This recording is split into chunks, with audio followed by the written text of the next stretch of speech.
Salut à tous et bienvenue pour l'épisode 11 de cette aventure avec les Andiamo Ragazzi, les copains de Nibali et de Gianni Moscon. On va attaquer un Tour de France qui s'annonce plutôt sympa. Parcours 2014, je le rappelle. 2014 comme par hasard, 3 petits points. Et ce tour est démarré au Royaume-Uni. Et en l'occurrence, on a emmené une équipe qui est plutôt sympathique. Alors, on a emmené déjà des soutiens en montagne. On a emmené Masnada qui est un grimpeur pur, et puis par contre Caruso et De Marchi, j'ai pas besoin de vous dire de qui il s'agit et à quoi ils servent. Et on a ensuite amené aussi des coureurs un peu plus forts, des coureurs de classique en fait. Un Gianni Moscon précisément, on a amené Marcato. On a amené Gasparotto et on a amené Sonny Colbrelli. Donc, si j'ai pas une idée derrière la tête pour l'étape 5 avec tout ça, c'est à ne plus rien comprendre. Voilà, donc étape 1, c'est le final. On va la faire courte. Tout ça se joue au sprint. J'ai eu envie d'emmener le plus loin possible l'ami Colbrelli.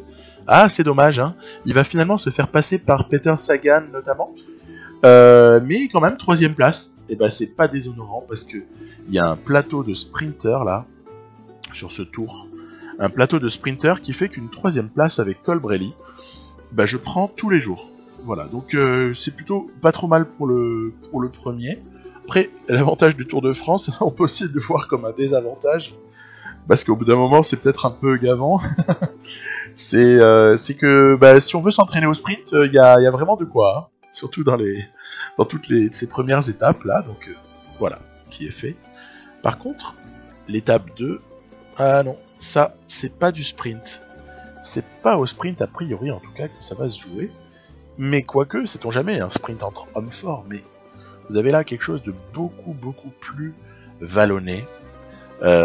Qui est assez sympa. Donc j'ai choisi une stratégie qui est la suivante, durcir mais dans le final. Voilà, parce que je sais qu'il y a le terrain là pour faire peut-être des écarts, il y a le terrain pour essayer de faire mal à certains, mais est-ce que pour autant il faut griller toutes nos cartouches trop tôt dans l'étape? Certainement pas. Donc j'ai choisi d'attendre le dernier tiers pour commencer à intensifier et à faire rouler. J'annonce tout de suite que dans ce Tour de France, une fois n'est pas coutume, je ne viserai absolument pas le classement général par équipe. Voilà. Donc, pourquoi je dis ça? C'est parce que je n'hésiterai jamais à sacrifier des gens qui en fait auraient une chance d'être top 10 ou top 15 à la fin. En tout cas une chance, pas de certitude, c'est-à-dire Caruso ou De Marchi, qui eux ils pourraient éventuellement viser ça. Mais non, je vais les sacrifier, et on verra que par la suite, ça peut en plus nous aider à nous échapper et à élaborer des stratégies de course un peu originales, ou en tout cas qui donneront à l'IA du fil à retordre. Donc je fais rouler là maintenant, ça y est, on est dans le final. Il y a Colbrelli qui s'envoie. Vous avez vu comme il est joli le maillot de champion d'Italie là de Gianni Moscon. C'est encore une fois une fabrication de l'ingénieur maillot Moiro là du forum Gruppetto, que je tiens encore publiquement à remercier, parce que je trouve que son maillot de champion d'Italie, mais son maillot de champion du monde aussi, ils sont juste somptueux. Dans pas très longtemps, on aura peut-être un aperçu d'un maillot un peu plus jaune, je sais pas, on verra. En tout cas, ce qui est sûr, c'est que le groupe à l'avant s'est restreint, puisqu'on a été très agressif. Alors, il n'y a pas une énorme avance sur un groupe plus important derrière. Vous voyez, au début de la difficulté, là, ça se regroupe, et puis finalement, l'accélération de Moscon permet quand même de laisser pas mal de monde sur le carreau, notamment tous nos équipiers. Mais ça, c'est pas grave, je vous en ai parlé juste avant. Nous, l'objectif, c'est d'essayer sur chaque étape s'il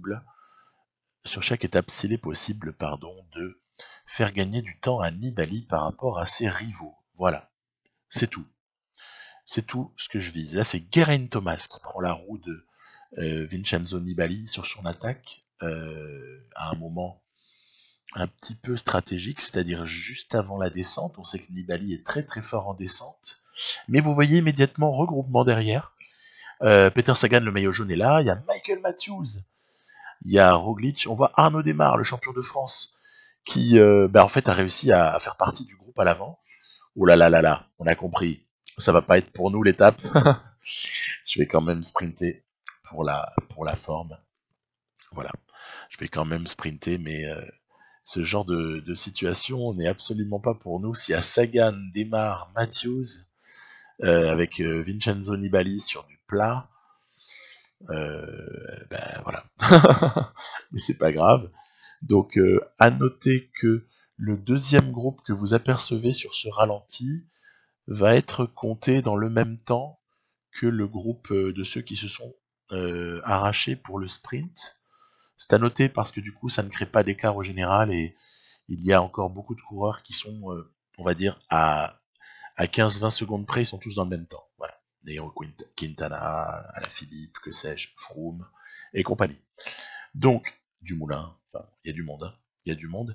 L'ami Nibali et ses collègues sur l'étape 3, dont voici l'arrivée, qui n'était pas intéressante, cette étape. Elle n'était pas intéressante pour 2 sous. Vous savez, c'est l'étape qui part de Cambridge et qui arrive à London, qui arrive à Londres, pardon.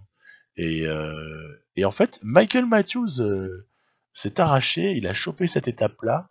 Franchement, moi, ça me fait toujours plaisir. Quand il y a une victoire de Michael Matthews, hein, j'ai beau être avec Andiamo Ragazzi, il y a un petit côté en moi qui a l'impression d'avoir gagné quelque chose. Je rigole, hein, mais vous savez pourquoi. Donc voilà, il a été tellement important avec Lotto Soudal et il est tellement génial que je l'ai du coup, il a une place dans mon cœur pour lui. Peter Sagan, toujours leader, tranquille, hein, Michael Matthews qui s'est un peu rapproché. On est toujours sur des écarts qui ne valent même pas la peine d'être mentionnés puisqu'ils ne sont absolument pas significatifs. On arrive en France, ça y est, on quitte le Royaume-Uni. Et, oh bah tiens, le temps est pourri, même s'il y a des gens quand même au bord de la plage, vous avez vu, il y a des parasols et tout. Ils doivent vraiment aimer aller à la mer, hein, parce que, voilà. Alors, ce qui est très amusant, c'est que il y a une chute qui, heureusement... évidemment, moi, à chaque chute, j'ai peur. Hein. J'ai peur d'un abandon, hein, surtout, hein, parce que je commence à 8, j'ai envie de terminer à 8, hein, j'ai besoin de mes équipiers. En l'occurrence, ça va, on va réussir à rentrer, mais difficilement, parce qu'il y a 3 petites difficultés successives qui ont un peu retardé la mécanique pour essayer de ramener tout le monde. Le maillot blanc que vous apercevez là, c'est Gianni Moscon. Ne vous inquiétez pas, dans quelques étapes, j'aurai fait la mise à jour parce que Moiro m'a aussi fait des maillots distinctifs pour les grands tours. Et à ce moment-là, je ne l'avais pas encore installé, donc il est vraiment moche, il est très très moche. Ça ne durera pas trop. Eh ben, on est pas mal, non? On est en train d'emmener avec Moscon, gros rouleur. Puis on va voir si Colbrelli serait pas capable d'aller nous faire le boulot. Ben ouais, il la prend. Arrivé à Lille, deuxième place pour Kwiatkowski. On a vu que Sagan est top 5 également. Ben c'est pas mal tout ça. Non, troisième place, Kwiatkowski, pardon. C'est Caleb Ewan qui vient faire deuxième. Ben moi, celle-là, par contre, je la trouve surprenante, vous voyez. Victoire relativement surprenante. Il faut croire qu'on a pas mal épuisé les adversaires, parce que j'ai beaucoup roulé dans le final, j'ai roulé assez fort. Et puis, on a beau avoir un train de sprint qui est pas vraiment ce qu'on pourrait imaginer comme vraiment un train de sprint dans le peloton, hein. Et ben mine de rien, Moscon qui roule dans les derniers kilomètres, Colbrelli est un finisseur potentiel, et Marcato, on l'a vu, qui est très fort au sprint, même s'il n'a que 71, mais avec son 79 en accélération qui lui permet d'aller chercher des étapes parfois, ou des petites classiques de rien du tout, du style Gand-Wevelgem ou le Tour des Flandres, par exemple, ou une 3ème place à Paris-Roubaix, je vous dis pas la saison qu'il fait ce mec. Marcato, c'est la saison de sa vie à plus de 35 ans. Et voilà, donc on se dirige là tout naturellement vers une étape qui est juste cruciale. Étape 5.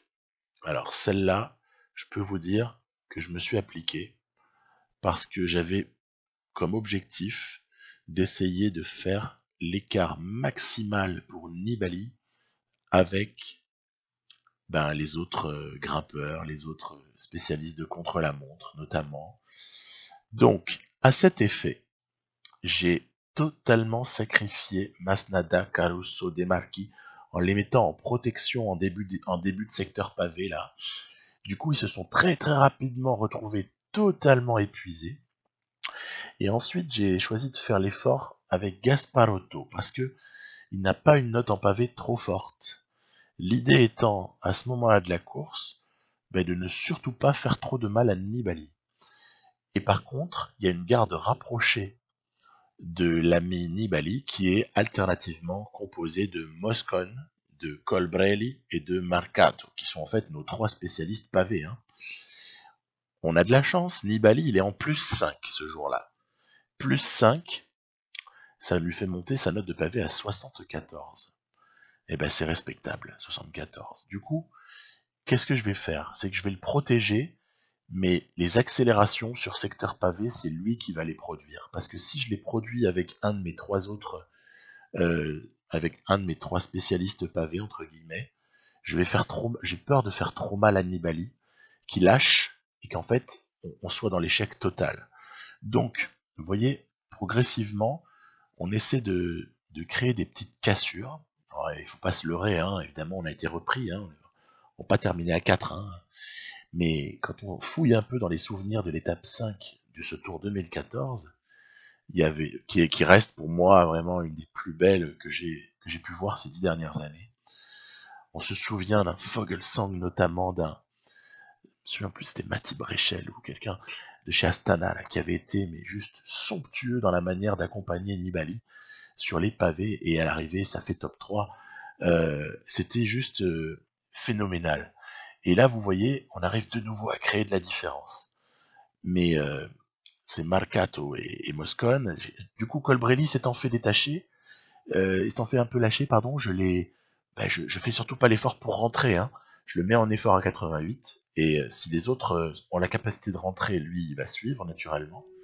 Mais surtout pas d'effort curseur à ce moment-là, ni de relais. Alors évidemment ça va rentrer, regardez, voilà. Ça va rentrer. Ça fait quand même 2-3 fois qu'on a réussi à casser. Et donc c'est assez encourageant pour la suite. Il y a encore du Sky présent dans les environs. Il y a Luke Rowe, il y a Geraint Thomas notamment, et il y a Christopher Froome. Il est encore là, le bougre. Alors il faut continuer. Allez-y, allez, boum. On attaque.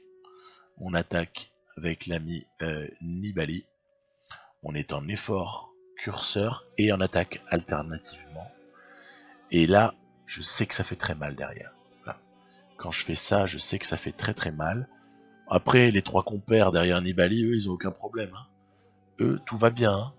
Ils sont peinards de chez peinards. Vous voyez, ça a lâché derrière. Voilà.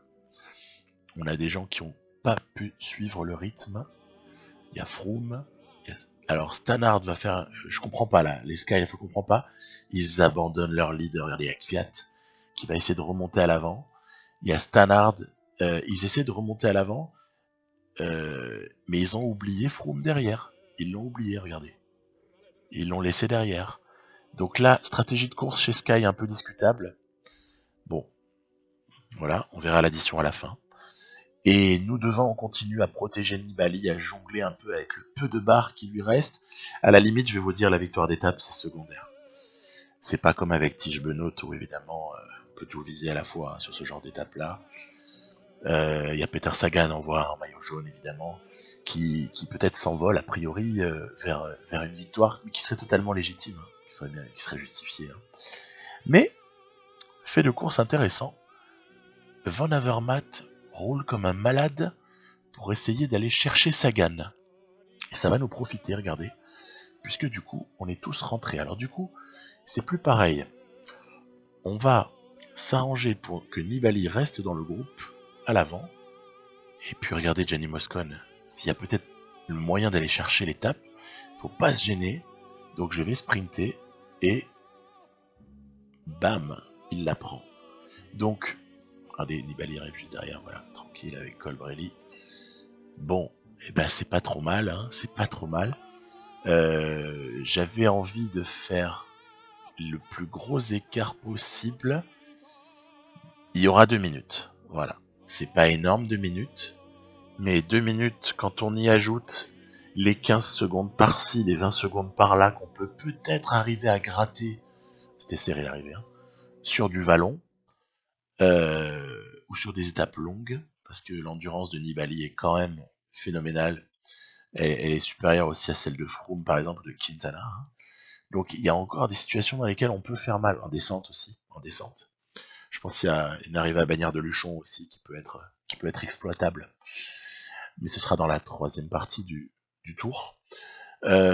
Toujours est-il que, regardez, il y en a qui sont loin déjà. Quintana, 6,49. Bardet, 5,46, etc. Donc on a tapé un grand coup, mine de rien. Et comble de bonheur, c'est pour ça que je vous le mets à chaque fois, vous voyez évoluer les barres jaunes jour après jour. Bah, petit à petit, on récupère du pic de forme pour les uns et les autres. C'est exactement ce que je voulais pour ce Tour de France. Donc comme quoi, se prendre la tête pour essayer de monter des préparations les meilleures possibles ou les moins mauvaises, parce que parfois on est quand même amené à faire avec les blessures, ben ça sert, c'est pas inutile. Alors vous voyez par exemple ici, il y a Gianni Moscon qui a revêti son très joli maillot blanc qui a été fabriqué là tout spécialement pour nous par Moiro. On est à la lutte dans cette étape 6, mais tout le monde est sur la même ligne. Ce sera Caleb Ewan qui va l'emporter cette fois-ci. Bah écoutez, hein, à chacun son tour, j'ai envie de dire. Il y en a eu pour Sagan, pour Matthews. Euh, Peut-être le tour de Groenewegen viendra plus tard. Il y en a une pour Colbrelli. Bah pourquoi pas Caleb Ewan, c'est pas mal. C'est pas mal dans le fond. Il en manquerait plus qu'une pour Marcel Kittel. Et puis on aurait une relative répartition de ces étapes pour sprinter. Donc en général on est toujours en embuscade. Puis il y a toujours environ 2 minutes sur ceux qui peuvent éventuellement jouer la victoire finale. Je voulais vous montrer ce détail-là, parce qu'il y a un plus 4 annoncé, mais quand on fait la somme de tout ce qui est mentionné dans le petit... quand on passe la souris au-dessus du point d'interrogation, en fait Nibali il tombe à plus 6 quoi. Donc il a pas le maillot, hein. Et il sera en pic de forme jusqu'au soir de la 20e étape. Pas la 21e, la 20e. Donc il y a fort à parier qu'on soit encore en course dans ce Tour de France un bon moment, un bon petit moment. Donc voilà, là c'est un final qui est plus rigolo parce que propice à essayer de provoquer encore une fois des dégâts. Alors je vais rouler hein, comme d'habitude, hein. On y va, allez, on fait donner du Demarchi, on l'a fait donner avant du Caruso, on donne tout ce qu'on peut. L'essentiel, c'est de placer Nibali dans les meilleures conditions possibles. Alors, vous voyez par exemple que là, il reste encore une bosse et ce sera une descente puis un léger plat et ça arrivera. Donc, bah, on est au taquet, on commence cette bosse en tête. On va essayer d'imprimer le rythme le plus difficile possible pour la concurrence. On voit que les Lotto Jumbo sont très très présents. Lotto Jumbo dans la partie qui a, comme dans la réalité, comme tête d'affiche Groenewegen, leur sprinter qui est probablement un des 3 meilleurs sur les derniers mois IRL. Hein. Et puis l'ami Roglic, évidemment. Hein. Donc voilà, ça va nous faire une victoire. Bah tiens, justement, on en parlait. Groenewegen, voilà. C'est très bien qu'il aille la chercher. Comme ça, allez, tout le monde a son petit sésame. Et moi, je suis très très content parce que continue à être toujours présent à l'avant. On se fait pas surprendre. on crée forcément des petits écarts par-ci par-là avec les uns ou les autres. C'est un peu une course d'usure, hein. Il faut progressivement, étape après étape, essayer de gagner, glaner des secondes, etc. Donc, en l'occurrence, admirez quand même un détail. Regardez, ce groupe-là, il avait beaucoup d'avance hein, sur ceux qui sont arrivés dans un groupe dans une deuxième phase. Bah, en fait, tous même temps, quoi. Tous même temps, alors qu'il y avait une vraie cassure. Il y avait un moment où il y avait plus de cyclistes, hein, il y avait une vraie cassure et tout a été compté au même temps. Ça m'arrange pas, parce que moi j'ai veillé à ce que tout le monde soit à l'avant, précisément. Alors attention, étape 8, super rigolote, parce que le final, il est coquin. Il y a moyen là encore de faire mal. Donc, on va rouler. On va pas se gêner. On va rouler, encore une fois, dès que ça commence à se... Je me mets en petit train. On dirait la US Postal de l'époque. Donc, petit train Andiamo Ragazzi. Et bah, une fois que les mecs ont donné, bah, ils s'écartent. Voilà, hein, on est dans quelque chose que tout le monde connaît, que tout le monde a vu et revu. J'essaye dans ces cas-là évidemment de commencer par le entre guillemets moins fort et puis de terminer par le plus fort. En général, je cale quelqu'un dans la roue de Nibali qui puisse être son dernier soutien. Donc ça ne veut pas dire qu'il est plus fort que Nibali, mais vous voyez ce que je veux dire. Je le cale dans la roue. Mais sinon, le reste, c'est par ordre, on va dire, croissant de possibilités de performer. Voilà. Hein. Donc, des marques il faut nous mettre dans la meilleure situation possible avant ce mur final. Alors on est dans quelque chose qui finalement s'apparenterait presque, en tout cas moi je trouve que ça ressemble à un final de mur de 8 si vous voulez. Hein, voilà un peu cette toute dernière difficulté, peut-être un poil plus long que le mur de 8, mais voilà, on est représenté à l'avant, ça va. Et puis alors là, attention, hein, bonjour les spécialistes. Hein. Et Alaphilippe, Kwiatkowski, et un Richie Porte par contre qui est un peu intrus sur le coup parce que pas franchement un coureur de flèche wallonne, mais bon voilà, hein, logique totalement respectée. Il y en a qui prennent très très cher, Chavez, Bardet, même Dumoulin à écoper. Ah, le jeune O'Connor, étonnant O'Connor à manger. Sagan arrive très loin derrière, mais qu'est-ce que ça peut vouloir dire? Qu'est-ce que ça peut bien vouloir dire que Sagan arrive un petit peu loin derrière? Eh ben oui, ça veut dire qu'on a pris le maillot. Voilà.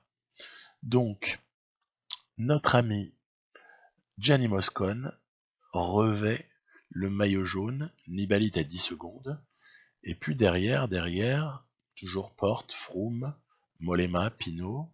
Ok, très bien. Alors, on passe à l'étape 9. L'étape 9, je me dis a priori, on est en Alsace, hein. Il suffit de voir les noms. On passe notamment à un moment donné par le Grand Ballon d'Alsace. Génial, j'adore cet endroit. Je connais bien, je connais très très bien, j'y suis allé un certain nombre de fois. J'adore et je suis très très heureux d'ailleurs que ce Tour 2014 puisse nous proposer quelques mini avant-goûts du Tour 2019 dont le parcours a été dévoilé le 25 octobre dernier là, qui passera justement dans l'est de la France et qui empruntera certaines routes qu'on est en train d'emprunter. Donc c'est amusant. Petit clin d'œil, alors qu'au début j'avais pas prévu moi, je suis pas dans les secrets de ASO, donc j'avais calé ces parcours-là bien avant de savoir ce que serait ce Tour de France 2019. Alors, j'ai échappé Marco Marcato, voilà. Et puis, on voit qu'il a un compagnon d'échappée. On est dans l'ascension du Ballon d'Alsace, là, hein, mine de rien, respect. C'est Tim Wellens. Ah, Tim Wellens. Là encore, c'est comme Michael Matthews. Qu'est-ce que vous voulez que je souhaite d'autre que du bonheur à Tim Wellens, avec son maillot Lotto Soudal. Donc, on va collaborer. On va collaborer plutôt pas mal. C'est plutôt pas mal parti pour ces deux hommes-là, une fois qu'ils se sont débarrassés des gens qui étaient moins forts qu'eux. Et puis, Tim Wellens, il est un petit peu plus puncher que Marcato, mais par contre, Marcato, s'il y a une arrivée au sprint des deux hommes, il est clairement favori. Hein. Il est clairement favori, même si Wellens a une très bonne vitesse, mais quand même, Mercato, à mon avis, favori des deux. Donc je me dis, si tu arrives à suivre Wellens, ça peut le faire. Ça peut le faire. Le peloton passe au niveau du ballon d'Alsace. Voilà. Ils ont mis des paysages vosgiens là. C'est amusant. Donc, qu'est-ce qui se passe? Il y a un truc à l'arrière, il y a une chute. J'ai vu passer Alaphilippe, j'ai vu passer des noms là. Bref, moi j'étais concentré sur le fait de revenir avec Mercato sur Wellens qui nous avait un peu eu au niveau du sprint montagne. Et qu'est-ce qui se passe là? Mais qu'est-ce qui se passe? Où? Qu'est-ce que c'est que ce Dumoulin là? Qu'est-ce qui se passe? Moi du coup, oh là là, regardez vite à gauche là, tout le monde roule, tout le monde roule. Il n'y a pas Froome dans le groupe, il n'y a pas Dumoulin, il n'y a pas Quintana. Oh là là, il faut y aller à bloc. D'ailleurs, Sagan, il roule à bloc, le bougre. Sagan roule à bloc. Il est sympa ce Sagan. Pour un peu, j'aurais presque l'impression qu'il est dans notre équipe. Regardez-moi-le comme il roule à bloc. J'adore. Mérite peut-être un petit contrat ça l'an prochain, non? Qu'est-ce que vous en pensez? Il mériterait pas de terminer sa carrière avec Nibali, un petit peu comme à l'époque de Liquigas, où tout avait en tout cas commencé au niveau de sa notoriété pour Peter Sagan. Je sais pas, c'est une question que je me pose ces derniers temps. En tout cas, il a bien aidé l'ami Sagan, honneur à lui, et puis nous on roule comme des malades. Ce qui fait que l'échappée a avorté, mais peu importe. Aucune importance au fait que ça ait pu rattraper Mercato et Wellens. Là il fallait rouler, hein. C'était la course qu'il commandait. On était 4 à l'avant, on avait du bol. Maintenant on est 5 avec Mercato qui a été récupéré. Là on roule comme des fous, à la limite c'est encore pareil. Victoire d'étape ou pas, peu importe, mais il faut maintenir cet écart qui est encore en train de se réduire avec le peloton. Ah ben ça va, Mercato va aller chercher sa victoire, Nibali va prendre la deuxième place, synonyme de bonif. Moscon, tout va bien, triplé Andiamo Ragazzi, mais que font les autres? Je vous le demande. Les aurait-on épuisés sur le final? C'est une possibilité. Je rappelle, je suis en mode extrême. À des moments, je ne comprends pas. Je ne comprends pas d'arriver en triplé là, sur cette étape-là. Je ne comprends pas. Il y avait Wellens, il y avait Sagan dans le groupe, il y avait d'autres coureurs très forts. Bon, allez, tant pis. Et vous voyez donc, on va faire un écart au classement avec ce fait de course terrible qui, à ce moment-là, pour moi, est inexpliqué. Hein. Je me dis, il y a eu un moment, peut-être il y a eu une chute, je sais pas. Enfin... Alors du coup, ça va nous priver de podium parce que je vais utiliser le replay. Parce que ça me semble beaucoup plus important de voir un mec lever les bras. Parce qu'on a très bien compris qui allait être leader. Parce que je veux comprendre. Alors on va se caler sur Froome. J'utilise le replay moi quand j'ai envie de comprendre des trucs que j'ai pas pu voir. Ah ouais d'accord. Ok. Tout s'explique. Il y a donc eu chute d'un coureur, pas Froome lui-même, qui a fait tomber tout le monde. Et derrière, ça les a totalement perturbés, ils ont perdu la roue du groupe à l'avant. En plus ce groupe est assez fourni, Mollema. Normalement c'est Valverde qu'on a dans le groupe là.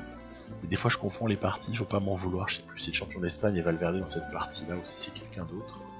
Je sais qu'en tout cas il y en a une des deux dans laquelle il l'est, mais je crois que c'est celle-là.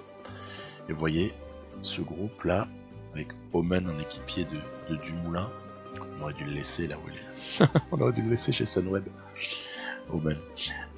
Voilà, et du coup nous on a roulé, okay, tout s'explique. Donc en gros il y a eu une chute assez terrible qui a fait perdre pas mal de temps.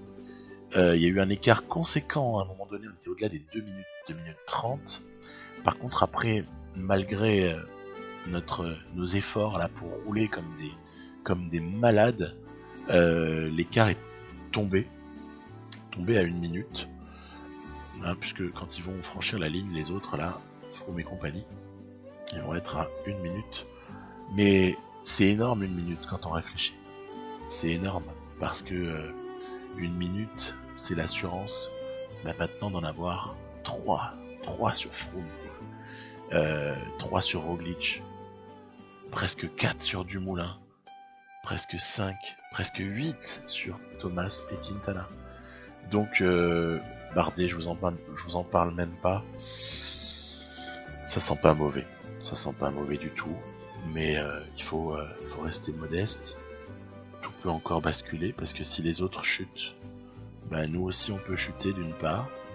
Et puis il y a des difficultés. Il y a pas mal d'arrivées au sommet encore. Il y a pas mal d'arrivées au sommet. Puis il y a ce fameux contre-la-montre à l'étape. Ce sera l'étape 20. Ce sera la dernière étape qui compte réellement. Un contre-la-montre de plus de 50 km. Alors individuel, hein, donc voilà. Rien n'est fait, mais ça part plutôt pas trop mal. Je vous dis à très très bientôt en vous souhaitant une bonne journée ou une bonne nuit. C'est selon chacun. Bye bye.